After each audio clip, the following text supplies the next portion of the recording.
the Taliban tried to surrender and the U.S. rebuffed them.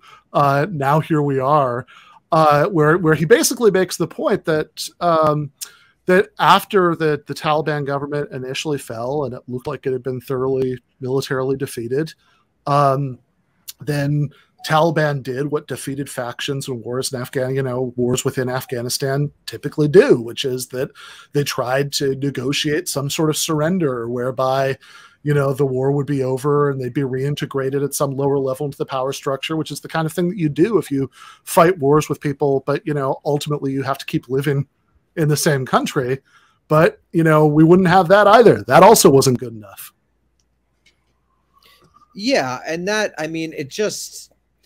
it's difficult to understand precisely why without the access to the archival documents, because, there might be some bureaucratic interplay that we're not aware of. But to me, from what we know now, it just is such a profound example of American hubris. And the fact that this idea that I've kind of been beating on, that Derek, I'm sure, is probably annoyed with, but just shows the total political freedom for American leaders to do what they do, because there's just, most Americans aren't affected by the war.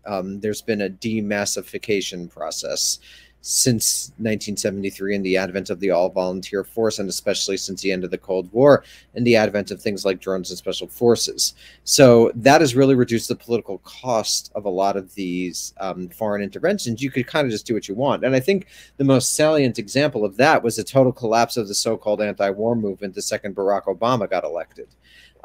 These people weren't actually affected by war, so once they didn't want to use it as a partisan cudgel, it goes away. It's a big difference from the 68 to 70, 71 Vietnam War protest movement, which was comprised to a significant degree of people who might have actually been drafted and died in the war. Once the United States very cleverly, to my mind, essentially removed that fact from war fighting by making it only the all-volunteer force in 73, it's led to this larger process where basically you could do whatever you want because it doesn't affect people. And I bet in 2 weeks we'll never hear about Afghanistan again, or at least we'll get some like bitter updates or some like graphic updates every few months with some new horror that happens there, but it's really going to fall off the front pages very, very quickly, just as the Afghanistan papers did.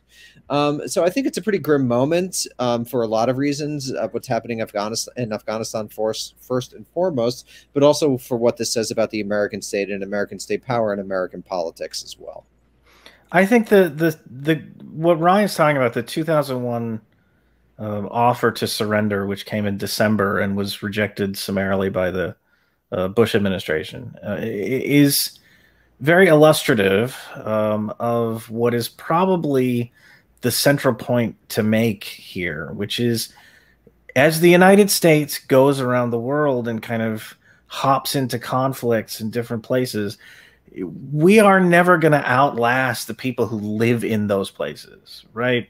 The United States is never going to get into a war of attrition in Afghanistan with people who live in Afghanistan and wear them out. Why wear them down to the point where they're going to go away and cease to exist, and will install some, model of which is such a demented peace and idea freedom. Anyway.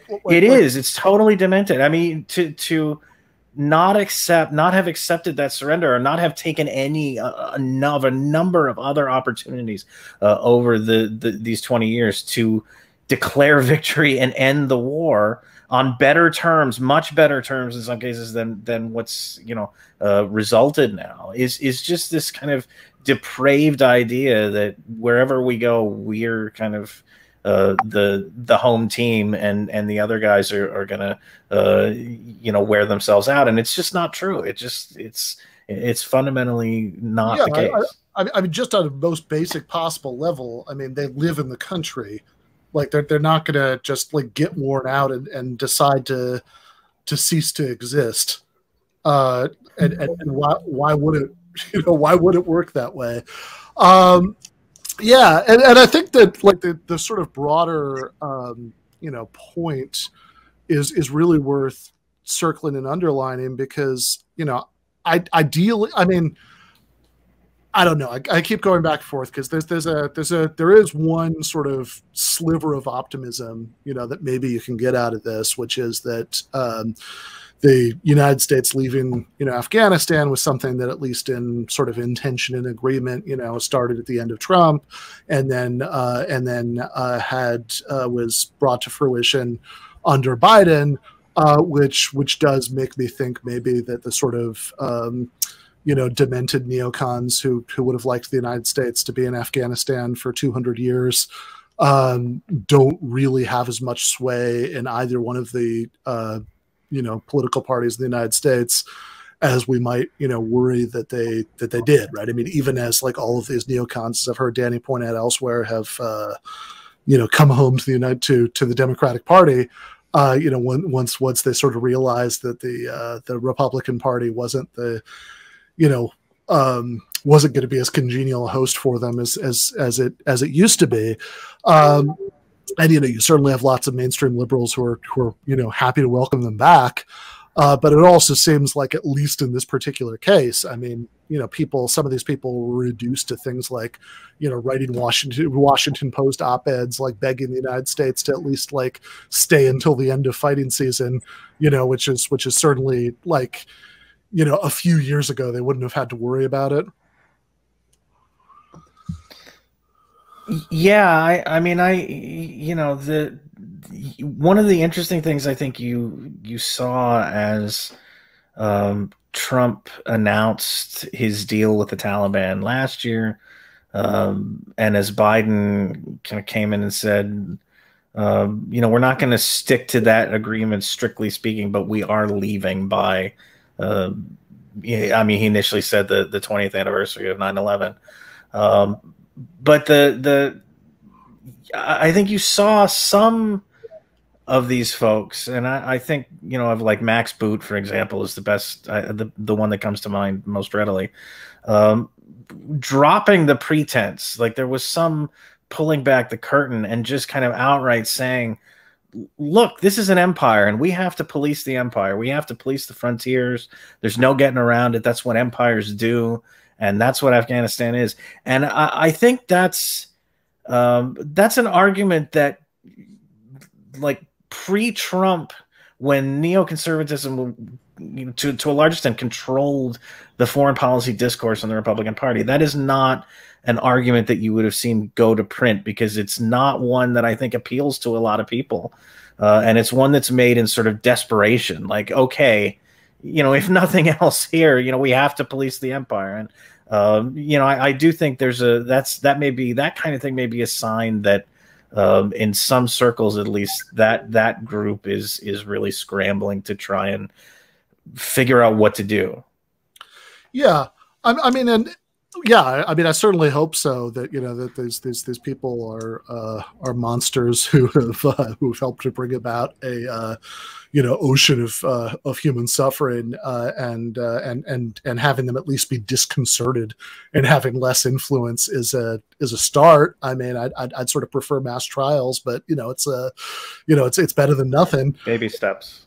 Yeah, fair enough. But I mean, I guess, the point, like the sort of simple-minded point I was building to earlier is just like, this seems like there should be a lesson that anybody anywhere in the ideological spectrum with a sort of basic ability to like to process evidence and come to conclusions should be able to get to here, which is like, forget the morality of the 20 years of death squads and bombing wedding parties and all that stuff. Just in terms of capacity, I mean, the idea that whether it should or not, the idea that the United States is able to remake a society like Afghanistan more to its liking, just like that's just clearly not true, right? I mean, you have this like largely pre-industrial society, and we just got driven, out. I mean, Ben, I would even go further than that. I think it's like a philosophical problem. Ultimately, there was this idea that arose around 1880 that one would be able to use in modern, like in the Foucauldian sense, techniques and technologies from social science to quantitative measures in order to reshape the world. And I think that idea like really informed the American elite's approach to politics. It starts with municipalization and local scales, which I think it's more able to be done at, but then it eventually enters a foreign policy arena with Woodrow Wilson and the, the redrawing of our first / only PhD president. He brings the modern tools of social science to things like good advertisement for never doing that again. Yeah. So I think like there's a fundamental like philosophical problem here, which is that like the idea that one is able to reshape in that way, which actually, I mean, to be honest, cuts across a lot of early 20th century left-wing thinking as well. I think the libertarians philosophically, the von Miseses and the Hayeks, had an insight, which is that like you cannot quantify social relations in an extremely meaningful way that you'll be able to like engineer society. They took it in an insane direction. But I would say that the last 70 years have demonstrated the difficulty of large scale social manipulation in the international arena like that. And so I think like that whole way of viewing the world needs to go the way of the dodo, to use an up-to-date cool reference. I think that it's fundamentally misunderstood, and the United States was able to try to implement it during the height of its imperial ascendance after the fall of the Soviet Union. But I think it's a fundamental flaw in a progressive era ideology that continues to shape how we interact in the world. Yeah, and even as you say, like there's this sort of libertarian way of taking that insight to crazy places. I mean, we might not be able to totally re-engineer societies through military force, but we can engineer a healthcare system. We can do that. But like just the point about societies, I mean, it is really striking that we've had this sort of, fall of Saigon-esque collapse in Afghanistan. And if we go back into the Wayback Machine to July, of this year, last month, you can find several U.S. politicians, the mayor of Miami, a few members of Congress, saying that the United States should have intervened in Cuba after the protests there. And that's it's just like really striking. Like what is it? I know probably most people who said things like that were just trying to like pander to like a certain segment of the like South Florida Cuban community that's totally lost touch with reality and don't really believe that. But I mean, people who really do believe that could have happened and that would have gone well, right? I don't know. I mean, I'd love to know what it's like inside the mind of somebody who thinks that the United States could have invaded Cuba, or I don't know, somehow had some sort of proxy force topple, the Cuban regime, and that would have been better, and that and it would have led to, peace and stability and an American-friendly, bourgeois democracy, and it would have been awesome. Yeah, it's hard to know. I mean, after the example of what happened in Iraq, after now the example of Afghanistan, it's hard to fathom. And I take a more cynical view about this to some degree, because I don't know how many people are really true believers in this stuff anymore, versus, they view this as still a salient justification for $750 billion military budgets, for private military contractors, for the,